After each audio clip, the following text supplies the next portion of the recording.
So, today we're going to be checking out somebody a lot of people find very controversial, and to some other people, he's their hero, and he is Julius Malema. Today we're going to be checking out a video titled, "You Arrived in Africa as Settlers. You Must Pack Your Things and Go." And I'm sure this is quoting Julius Malema. So let's get to it.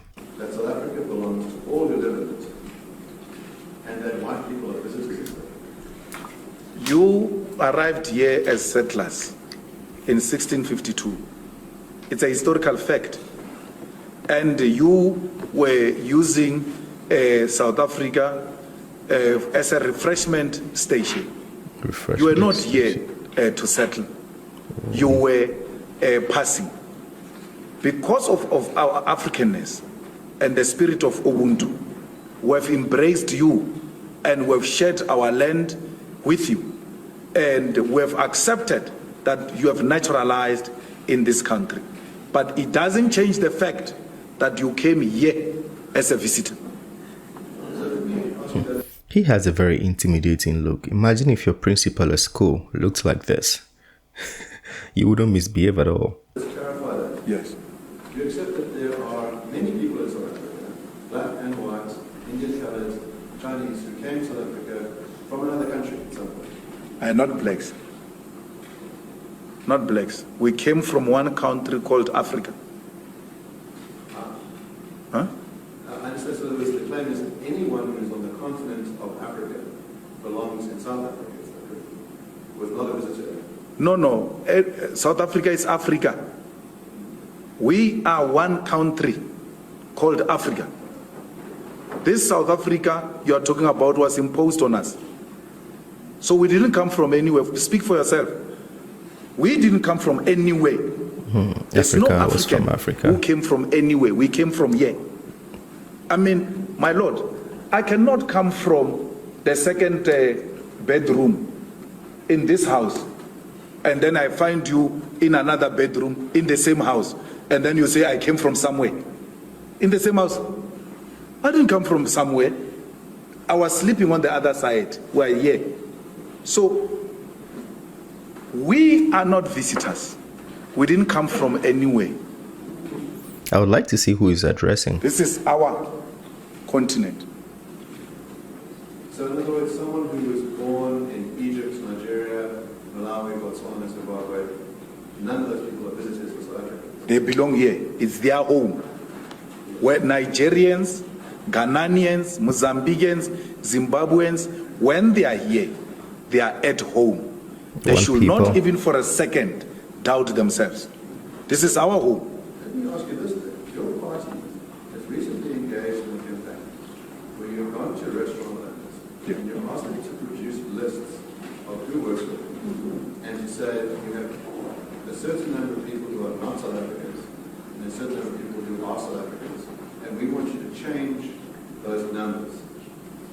Now, how do you reconcile what you just told us, which is that all people who are born in Africa are part of one house, but you want to say these people are different and they should be fired from the restaurants they're working in, they should be replaced with real South Africans? How do you reconcile? We've never said fired. So when you are in a court before my Lord, don't misrepresent facts. Nowhere have we ever said fire anyone. So we shouldn't lie.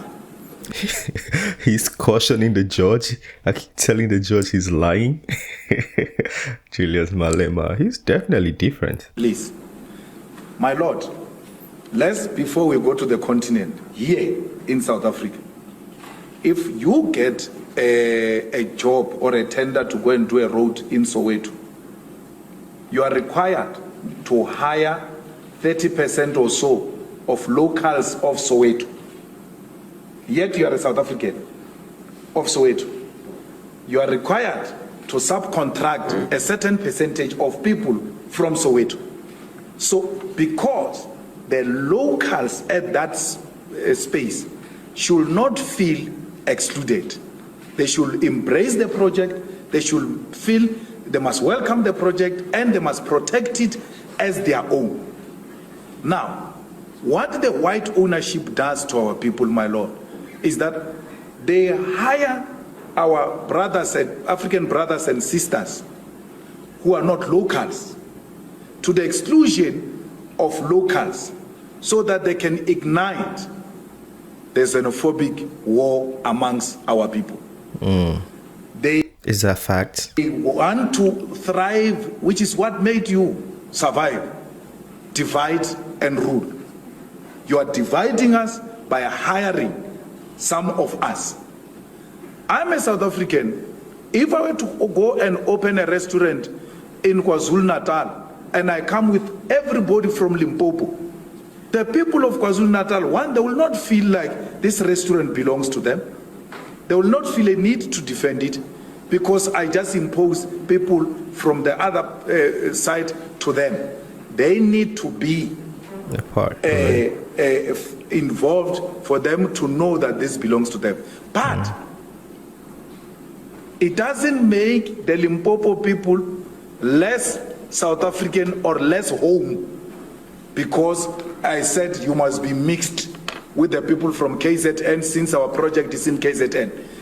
It doesn't make it lesser home because I said so. No, I am saying the unity of Africa must start from the shop floor.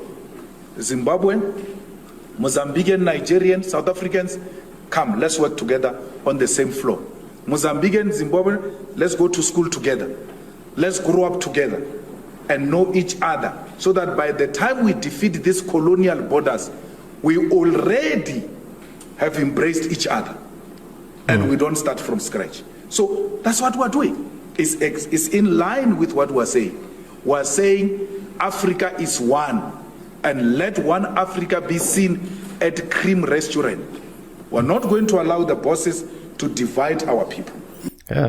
Hopefully this man is protected because usually from what we've seen, when anybody comes up to speak in this term, especially trying to remove borders between Africa, something happens to them. You know, I don't want to call names of some people, but you know, those are things that have happened in the past. So hopefully this man is protected. By excluding others. So if there is a shop, my lord, that says here we don't hire Zimbabweans, I will go there and fight with them and say, why would you say that? Why do you classify our people and want to isolate them? It will be a wrong practice. So we are starting, and which is what is offensive. You want to exclude South Africans with African brothers and sisters so they can fight amongst themselves and they remain divided. We are saying, no, come together, work together so that the unity starts at the shop floor. You are not happy with that. The South African accent is so sweet. Come together. Yeah, I like that. I just thought I should do that. But I'm Nigerian, in case you were wondering. You actually did. Yeah. So, in other words, your party goes to Cream Restaurant and says, we've looked at your books, and you employ, let's say, 25 people who are not South African, and 5 people who are South African. We think you should reverse those numbers the next time we come back in 2 weeks. Now, what would it entail? You said, I'm putting words in your mouth about firing. What would it entail to reverse those numbers? But I didn't do that. I didn't go to Cream and say, these are the numbers, and then when I come back in 2 weeks, I want these numbers. No. I said to Cream, I want to look at the ratio of Cream and see if you guys are compliant. And, you know, my lord, in all the restaurants I went, I found them compliant. I found both outside brothers and sisters from other countries and South Africans together on the shop floor. I never said that. You see, you rely on non-existing sources because I can ask my Lord here that you lead the evidence of me saying that. Read something because you utter such words to mislead the public. But I know for a fact, my Lord, he can't produce anything to back up what he's saying. And he deliberately says it so that it can spread wrongly in society. Your party did this. There's a wonderful that would be procured. Now that seems to be embracing free markets. No. You can't say that is embracing free markets. Under a communist or a socialist state, there's still an opportunity to develop the productive forces. You have a responsibility to grow your economy. And we know that we exist in a globe today.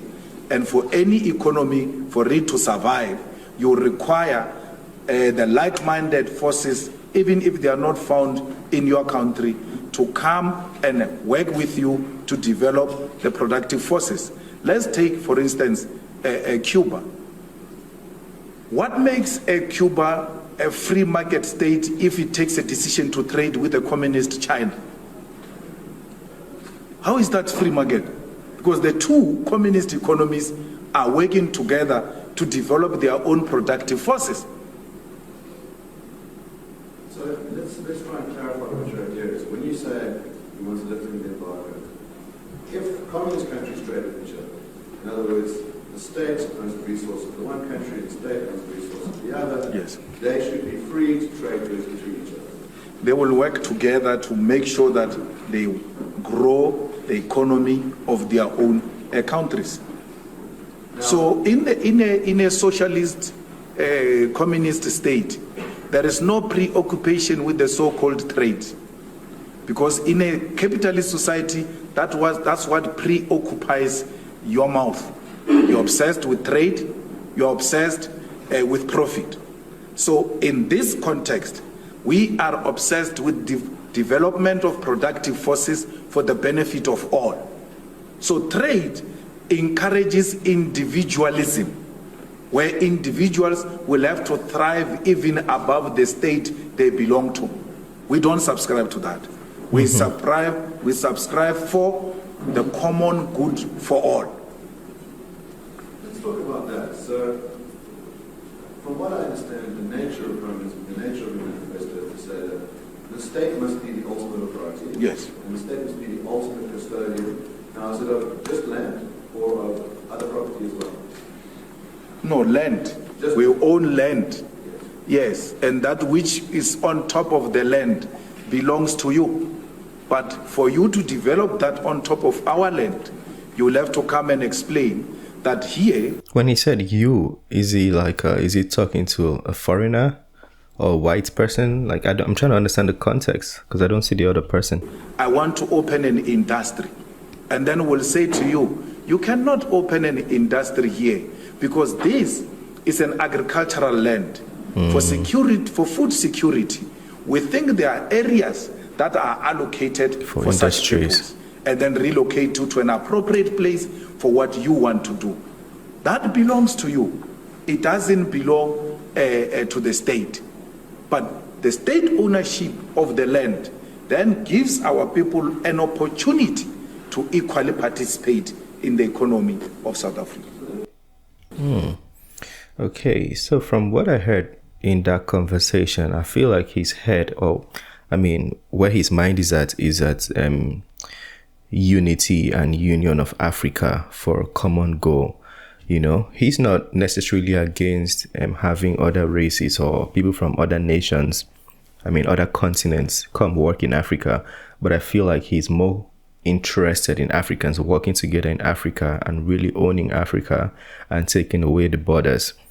Let me know what you think. I feel like this is my first time really watching a full clip of Julius Malema. Usually when I see him on TikTok, it's like somebody probably slashed like a clip, and maybe they are criticizing what he said or they are maybe exalting him of some sort. So I like to see a full clip so I really understand what the person might have said. That's why I don't really validate those clips on TikTok. Anyways, let me know, share your thoughts on Julius Malema.